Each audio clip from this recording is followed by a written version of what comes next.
Bueno, bienvenidas y bienvenidos a este espacio. Nuevamente nos encontramos acá por la Rediparc, red de aplicación participativa abocada a la renovación curricular de la provincia de Buenos Aires, pero hoy estamos con un evento sumamente significativo para todos. Contamos con la participación de pedagogos y pedagogas que trabajamos en relación a ciencias naturales, a la ciencia actual en este contexto de pandemia que nos ha llevado a repensar nuestras prácticas educativas a nivel internacional. Estos pedagogos pertenecen a España, a Argentina y a Colombia. Estamos saliendo en directo desde la Universidad de Caldas, en Bogotá, Colombia, con la invitación de nuestra querida amiga y colega María Teresa Garzón. Comenzamos, si te parece, vamos a presentar a nuestros y nuestras importantes ponentes. Bueno, lo dejo en tus manos. Margarita es mi gran compañera, representa al Instituto 50 y 54 de la provincia de Buenos Aires. Ella reside en Berazategui, es una gran compañera, es quien se encarga de toda esta puesta en escena, todo eso maravilloso que ven, una gran colega. Así que quedamos en sus manos para esta importante presentación. Bueno, ahora sí, entonces. Bienvenida Carolina, bienvenida Teresa. Carolina, quien me acompaña siempre, que es mi compañera, trabaja, es profesora en el Instituto número 167 de la localidad de Tres Arroyos. Es una referente muy importante de nuestra red, de la Rediparc, y aporta siempre un gran conocimiento a nuestra red y funciona como referente, básicamente para muchos de nosotros. Ahora sí, María Teresa, si te parece, podemos comenzar a presentar este conversatorio, empezar a presentar a los colegas y las distintas ponencias. Bueno, Margarita, gracias. Te agradezco entonces que leas el currículo de cada uno de nosotros. Buenísimo. Bueno, vamos a empezar entonces con Antonio López, ¿verdad? Antonio López Velasco, nacido en Murcia, España, estudió técnico superior en artes plásticas y diseño en la Escuela de Artes y Oficios de la ciudad natal, de su ciudad natal. Posteriormente, trabajó más de una década como diseñador gráfico. En el 2008 se planteó dar un vuelco a su vida y decidió estudiar magisterio en la Facultad de Educación de la Universidad de Murcia, obteniendo el premio fin de carrera en su especialidad. Ese mismo año consiguió además el Premio Nacional en reconocimiento a sus méritos académicos en las ramas de Ciencias Sociales y Jurídicas, otorgados por el Ministerio de Educación, Cultura y Deporte de España. Seguidamente cursó los estudios del Máster Educación y Museos, también por la Universidad de Murcia. Actualmente es el jefe de estudios en un centro educativo primario de una pequeña localidad de Murcia y combina sus labores docentes con algunas iniciativas en redes sociales, donde divulga sus experiencias sobre creatividad en el aula con muestras de experiencias y materiales diseñados para tal fin. Los invitamos a visitar las páginas donde divulga estos recursos, que es Web Recrea. Lo vamos a dejar en la parte inferior del video para que puedan acceder directamente al link, y ahora lo vamos a poner en el chat para los estudiantes que quieran acceder y ver que bueno, es la web Recrea y el Facebook Recrea. Antonio, te dejamos desarrollar tu experiencia. Buenas, muchas gracias. Muy buenas a todos y a todas. Buenas tardes allí, aquí ya de noche. Y nada, bueno, empiezo a intentar en frío. Entonces, bueno, un cole digamos, semi-rural, ¿no? Digamos, una población con mucha inmigración de Marruecos. Una población Antonio, perdóname, no se está escuchando bien. no se escucha. No, no se está escuchando Bueno, bien. pues no he hecho nada distinto de antes. Sí, no, pero no se estaría ¿Se oye escuchando. igual? Sí, se escucha como entrecortado. ¿Y si te sacas los auriculares? Eh, Ahí estás muteado.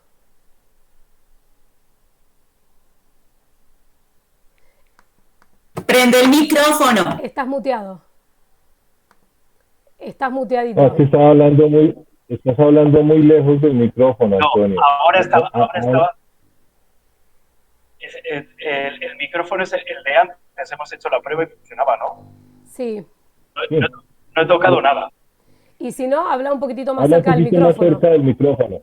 Espera, pero el micrófono estará, tengo el portátil, lo tengo aquí, o sea, mucho más cerca, ¿se me oye mejor? Ahora Sí, sí se te ahí escucha está mejor. mejor. Es que no me veis.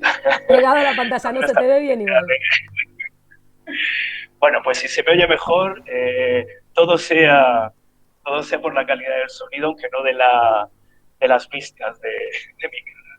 Bueno, lo que intentaba decir, estaba haciendo una contextualización precisamente porque lo que yo quiero comenzar es con que el contexto es importantísimo para todo, pero para empezar con el tema que estamos abordando, que es el de las ciencias. ¿Por qué digo esto?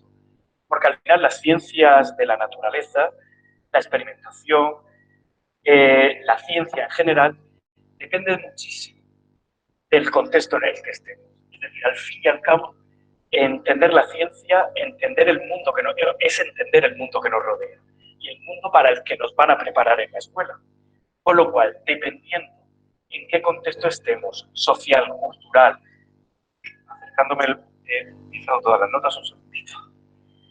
En función de donde estemos, tendremos un contexto social, cultural, un contexto al que tenemos que adaptar nuestro currículum.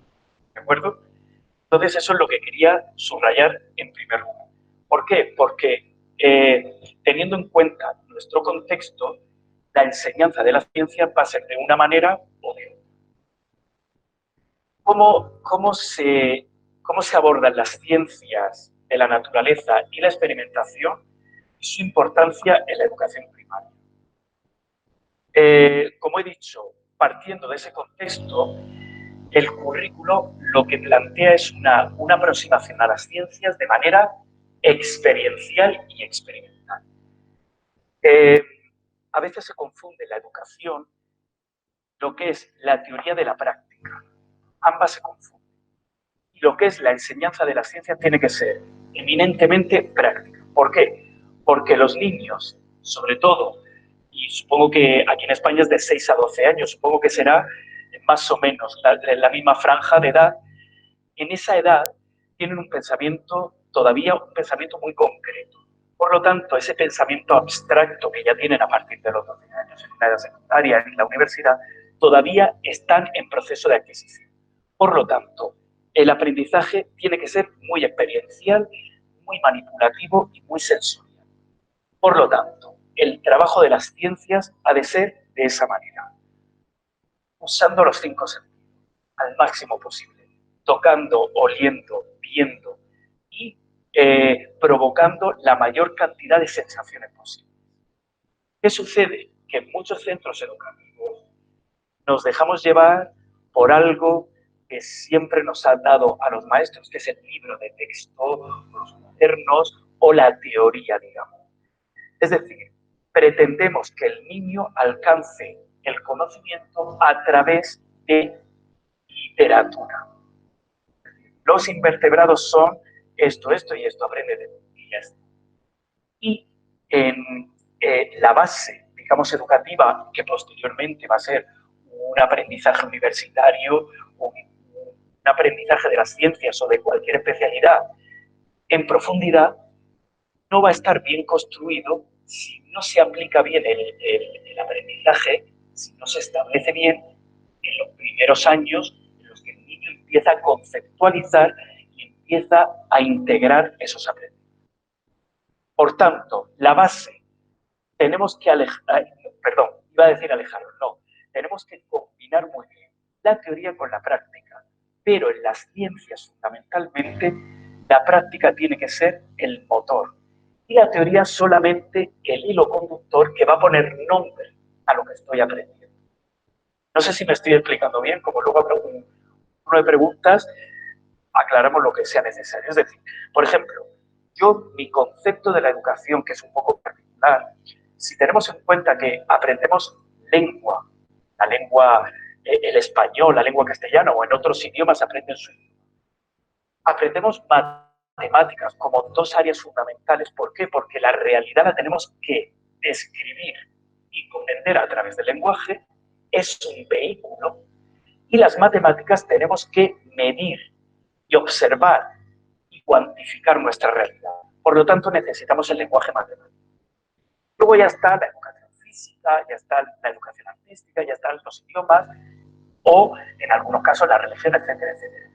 Pero, si nos damos cuenta, si quitamos como instrumento el lenguaje, que es un instrumento que necesitamos para comunicarnos, y quitamos las matemáticas como instrumento de comunicación también, pero a nivel numérico, ¿qué nos queda? Nos queda el conocer y entender el mundo que nos rodea, que es el entorno social y el entorno natural, es decir, las ciencias. Al final, lo que quiero decir es que la educación es entender lo que nos rodea, que es a través de la ciencia, que es lo más importante. Lo que pasa es que para estudiar la ciencia, que normalmente en los centros educativos no es lo más importante, digamos, siempre es la lengua y las matemáticas. ¿Por qué? Porque si no tengo lengua y no tengo matemáticas, no tengo los dos vehículos principales que me van a ayudar a entender que lo que realmente estamos preparando a los niños y niñas es entender su entorno, entender su mundo. Y aquí enlazo con lo que decía al principio. Si yo tengo que entender mi entorno, no es lo mismo que yo viva en una zona, pues, no sé, voy a poner, poniendo como ejemplo Argentina, que es tan grande y con tanta diferencia entre norte y sur, no es lo mismo un niño que estudie sus ciencias en el norte de Argentina que en el sur, más cerca del polo. Entonces, tenemos que contextualizar todo, pero sobre todo la ciencia, porque su ciencia no va a ser la misma ciencia, no le va a ayudar. Las ciencias no le van a ayudar a entender de la misma manera su realidad que la realidad de otro niño. Por lo tanto, las ciencias son importantísimas, pero siempre, siempre teniendo en cuenta el contexto. Porque habrá partes de la ciencia que para un niño a lo mejor que vive en el desierto, a lo mejor, por poner un ejemplo, la evaporación la va a entender fenomenal, o por ejemplo, a distinguir los niños que viven cerca con nieve prácticamente todo el año, van a saber distinguir varios tipos de nieve. Sin embargo, aquí en España, o por ejemplo en la zona que yo vivo, si vemos ya un copo de nieve, sea del tipo que sea, ya nos ponemos contentísimos, con lo cual no es lo mismo. Es decir, creo que se me entiende, ¿no? Lo que quiero decir. Contextualización fundamental. Y creo que el corazón de la educación es la ciencia. Porque además, la ciencia es el motor del progreso, es lo que nos ayuda a avanzar, lo que nos ayuda a estar en constante evolución. Y vuelvo a repetir, a lo mejor soy un poco pesado, pero en la lengua y las matemáticas a las que se le dedica mucho tiempo en la educación son vehículos, no son un fin en sí mismo, son los vehículos que le permiten entender esa realidad. ¿De acuerdo?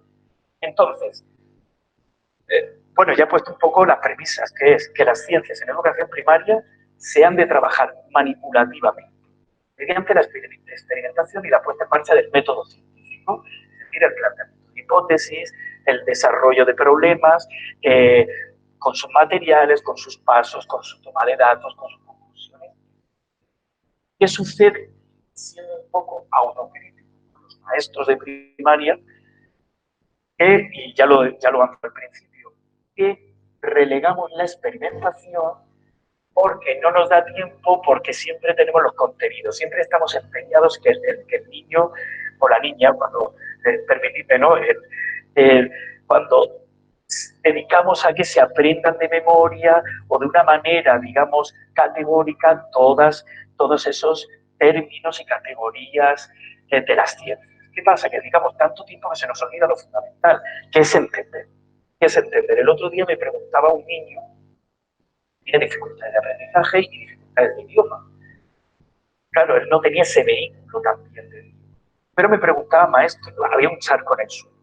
Maestro, ¿y este charco de dónde va? ¿De dónde sale?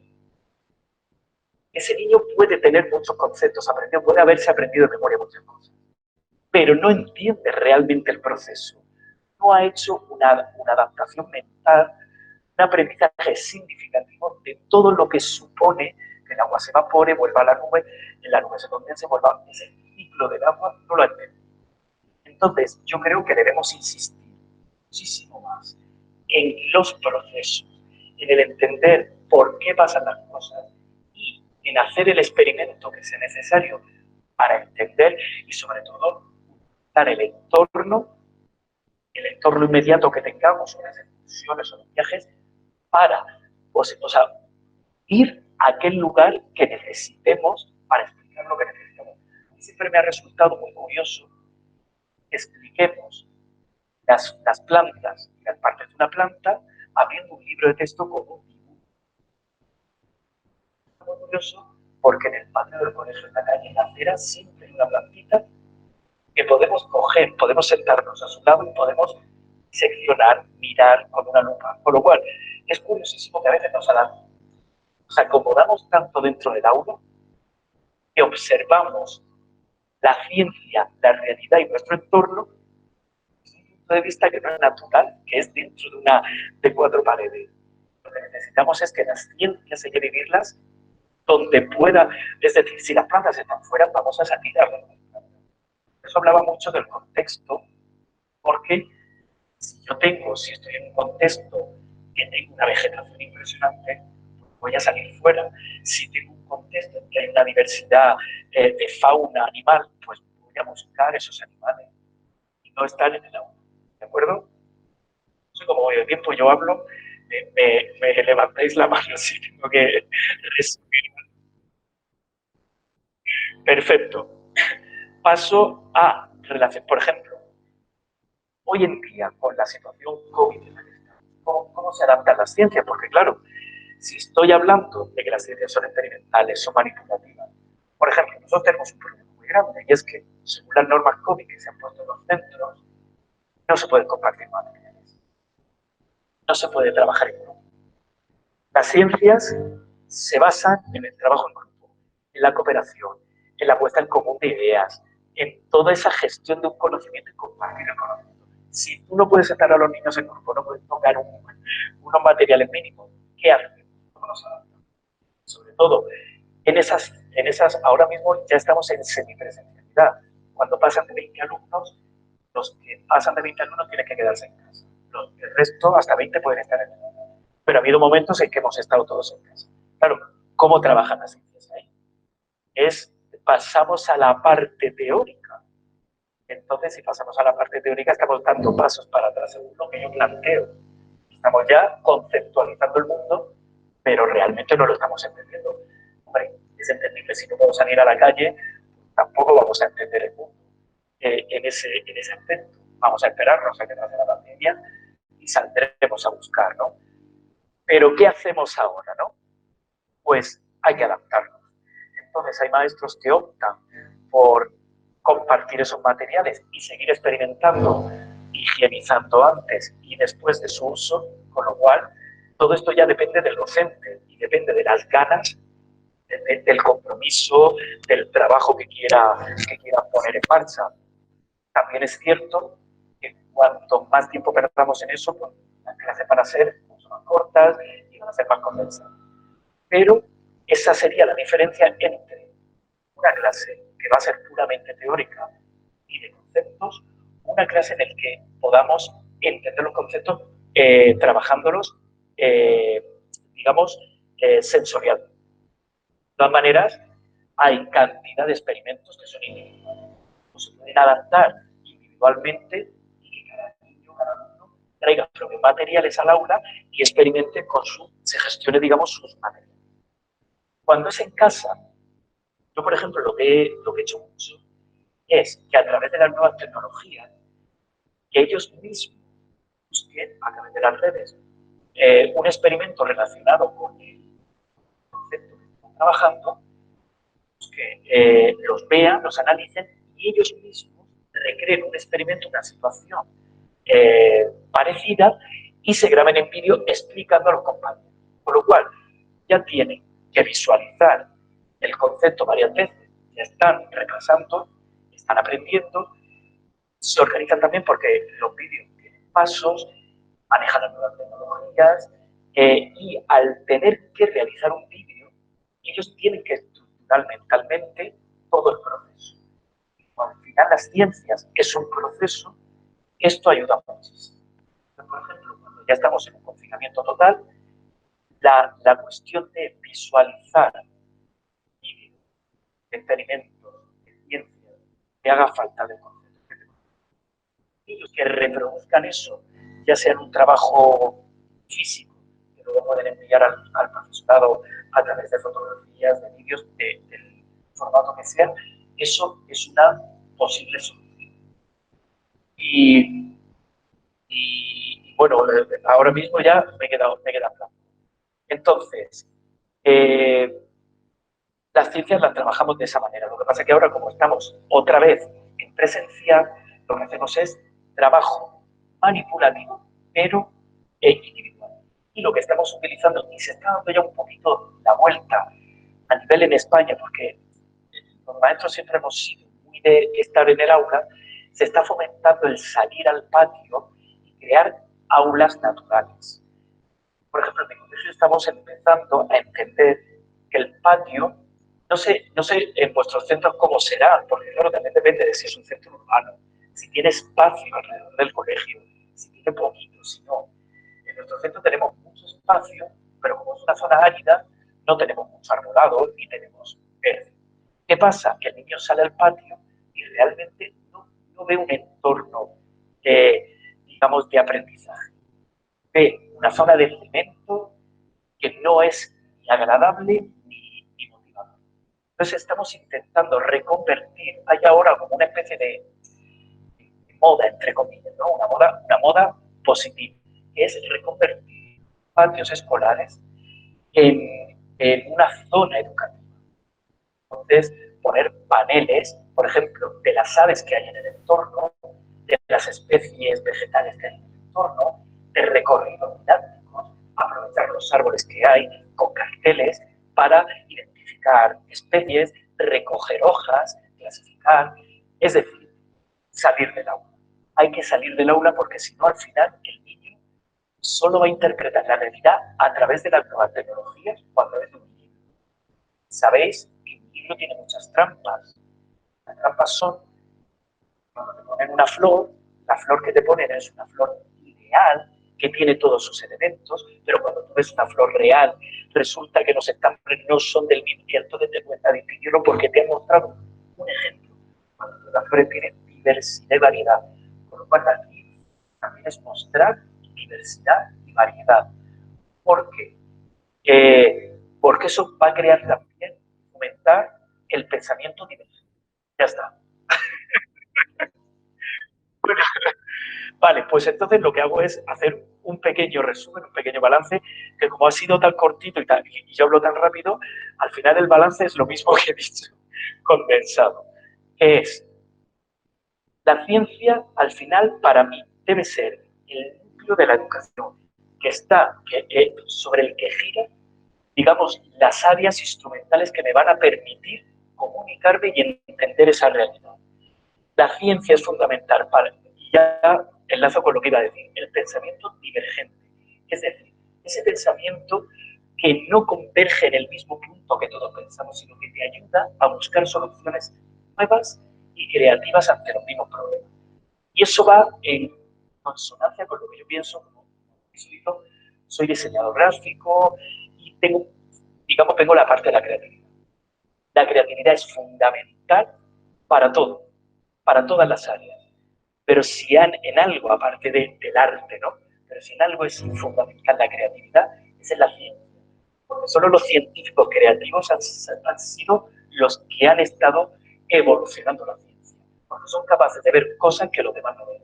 Pero para eso hay que fomentar la diversidad, la divergencia y la variedad y diversidad de posibilidades. ¿De acuerdo? Yo creo que ya es un buen cierre. Así dejo un minuto más para la pregunta. Muchísimas gracias, Antonio. Qué interesante, ¿no? Estas ideas de Antonio respecto de pensar en la educación situada es algo que nosotros siempre insistimos. en hacer desde la red, pensar en que uno tiene que trabajar en la cultura y en el lugar donde uno trabaja, ¿no? Para que justamente en este caso la ciencia no quede en algo teórico, sino que uno pueda justamente trabajar con el entorno, tanto cultural como natural. No sé si alguien quiere hacer alguna pregunta, ¿le quiere hacer alguna pregunta a Antonio?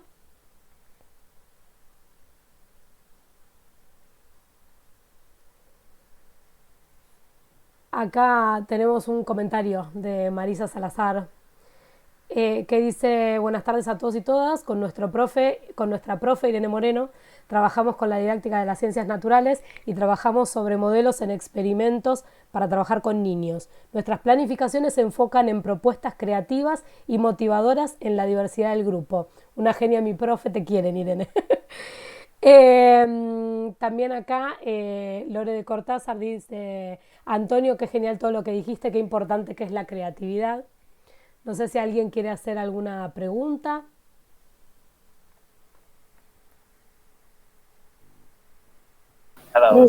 Yo una consulta. Sí. Por ejemplo, a través de las experiencias que usted habla que hay que hacer con los chicos y eso, ¿usted antes de eso genera alguna pregunta investigable como para que ellos a través de ese experimento puedan confrontar esos saberes, o primero hace la experiencia y después a través de eso investiga? A ver, todo depende mucho de lo que estemos estudiando. Normalmente siempre se investigan los pasos, o sea, se siguen los pasos de la investigación. Siempre partimos de una pregunta, es decir, de una situación, ¿no? El caso que comentaba, el charco. ¿Por qué pasa esto? Entonces, teniendo una pregunta y algo que responder, nos planteamos un experimento. Oye, pues vamos a hacer un experimento. ¿Qué pasaría si?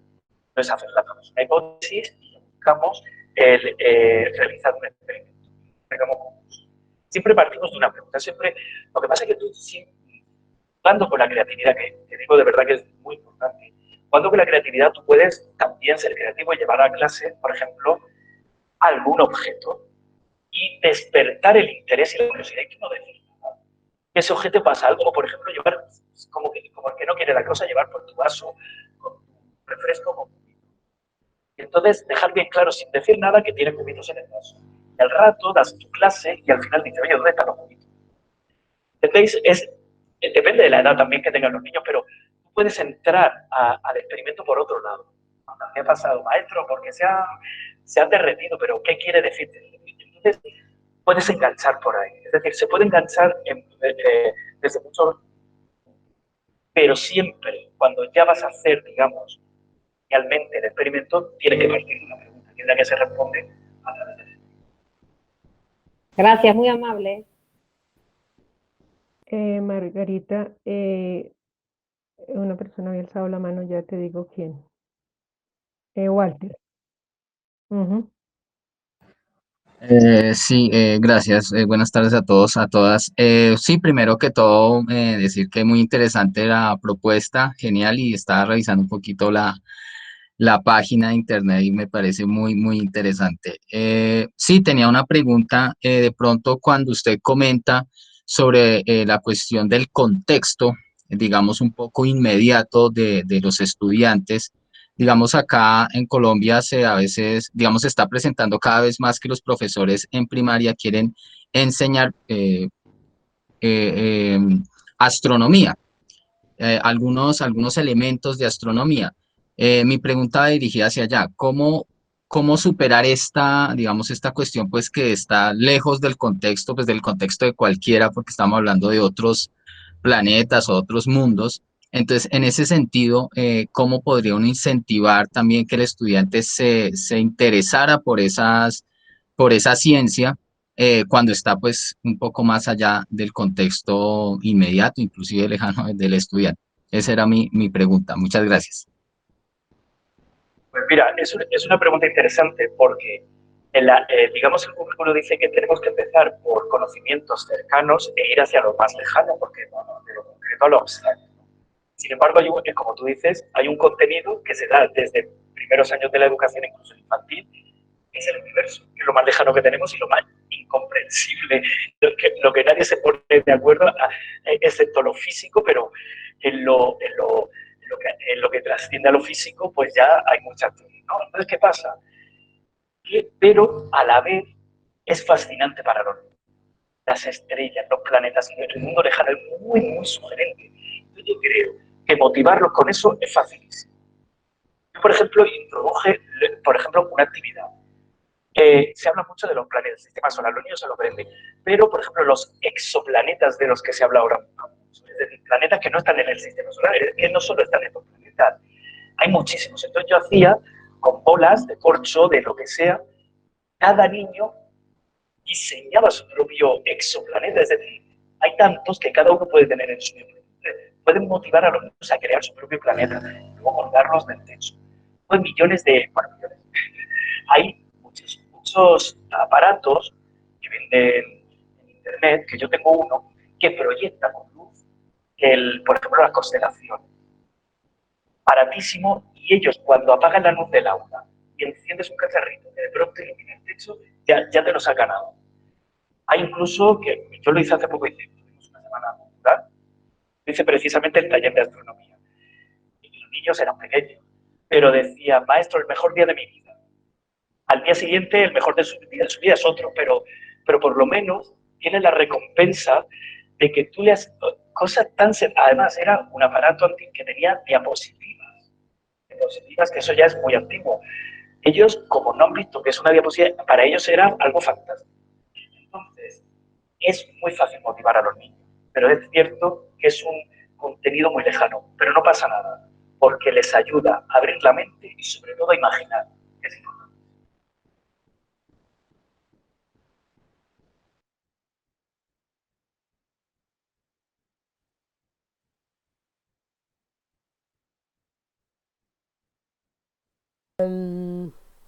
Nos dice, contándoles una anécdota que tenga que ver con con nuestro día cotidiano, perdón, es una forma de presentar un tema.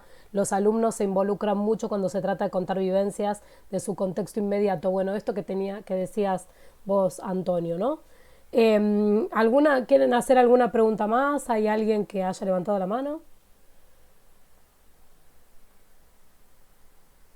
Margarita, yo voy a preguntarle a Antonio, Sí. ¿cómo ha sido ese proceso de resignificación en este momento de pandemia? Es decir, esa divulgación y ese conocimiento científico en este momento de pandemia, ¿cómo ha sido para ti como docente en esa resignificación como tal? Pues el proceso científico, o sea, igual que todos, es decir, el sentido de que ha sido bastante complicado. Sobre todo nosotros digamos que estamos ya, y como ahora se habla de curvas, estamos en una curva descendente. Entonces, lo peor pasó justo el año pasado, hace un año. De una semana a otra, pues supongo que como en cualquier sitio, ¿no? Dijeron, cerrados. Entonces nos tuvimos que ir a casa. Entonces, ese es el problema.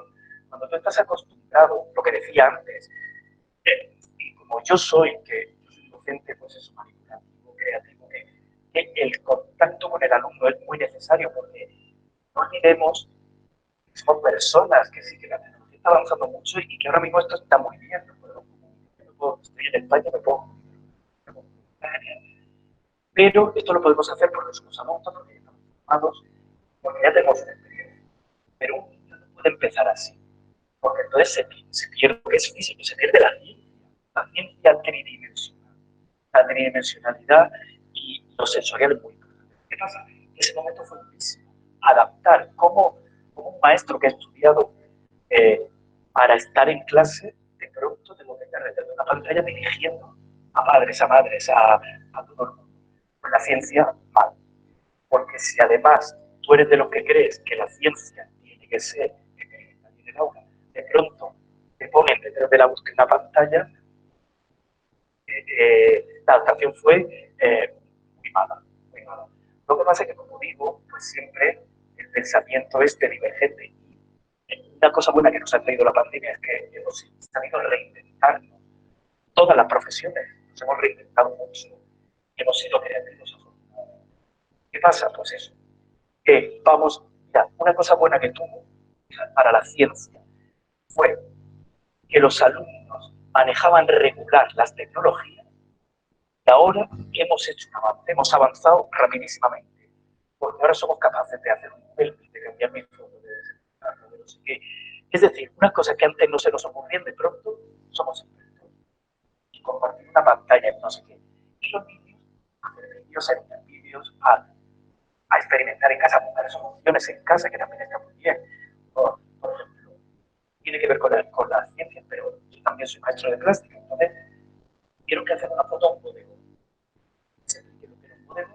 Entonces, con autonomía, claro, en su casa, tenían que buscar objetos para realizar un bodegón. Con lo cual, desarrolla su creatividad, autonomía, tienen que buscarse, aquí como decimos, las mañas, tienen que buscarse sus recursos para poder, entonces, eso también es ciencia.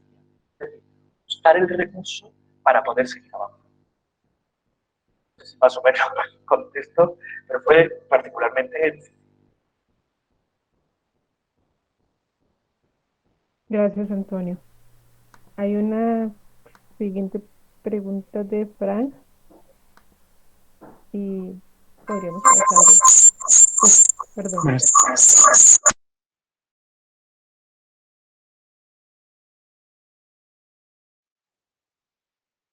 ¿Me oyen? Bueno, Antonio, muy buenas tardes, Antonio. Tengo una inquietud. ¿Cómo motivar o cómo incentivar a aquellos docentes que quizá por su práctica pedagógica tradicional justamente se quedan en eso, en un tradicionalismo, pero cómo incentivarlo para que salga del aula y que rompa un poquito con esa zona de confort, quizá por el tanto tiempo de hacer, digamos, entre comillas, lo mismo, ¿no? Entonces, ¿cómo incentivar a ese docente para que a su vez él sea incentivador de los niños por hacer más práctica la ciencia? Sí, esa es otra cuestión importante en los centros educativos. Yo creo que lo más importante es la imitación. Es decir, si en un centro educativo no hay ningún maestro, ninguna maestra que haga eso, jamás le pasan a ellos. Entonces tienen que ver a alguien al lado que se entusiasme y que ese entusiasmo lo transmita. Cuando tú estás en tu zona de confort y no lo haces porque nadie lo hace y ves a uno que lo está haciendo bien, tiene resultados y los alumnos están evolucionando, es el momento que esa persona puede engancharse. El maestro, que también es el motivador, tiene que motivar a los maestros. Ayúdame, vamos a hacer esto. Sobre todo cuando son niveles, cuando se trabaja por niveles, al mismo nivel, al compañero o compañera, oye, vamos a hacer esto, ¿te parece? Y motivarnos y perder el tiempo. También es verdad que el maestro que no quiere trabajar así y se cierra, no hay que forzar nada. ¿Por qué?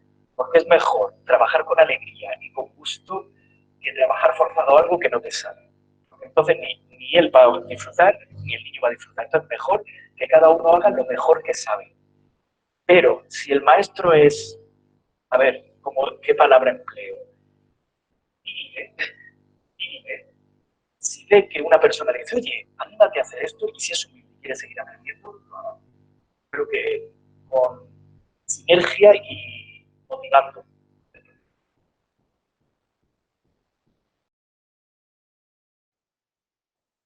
Ok, Antonio, agradecerte enormemente pues, tu participación, además tus horas de sueño por aquello de la diferencia horaria. Eh, te agradezco enormemente, eres un gran amigo y un excelente profesional. Esos niños pues definitivamente tienen a un excelente maestro. Eh, ok, Nada, me despido. Ha sido un ok, placer. Justo. que estés Buena muy tarde. bien. Un placer y un Noche, gusto, Antonio. noche para ti. Ok.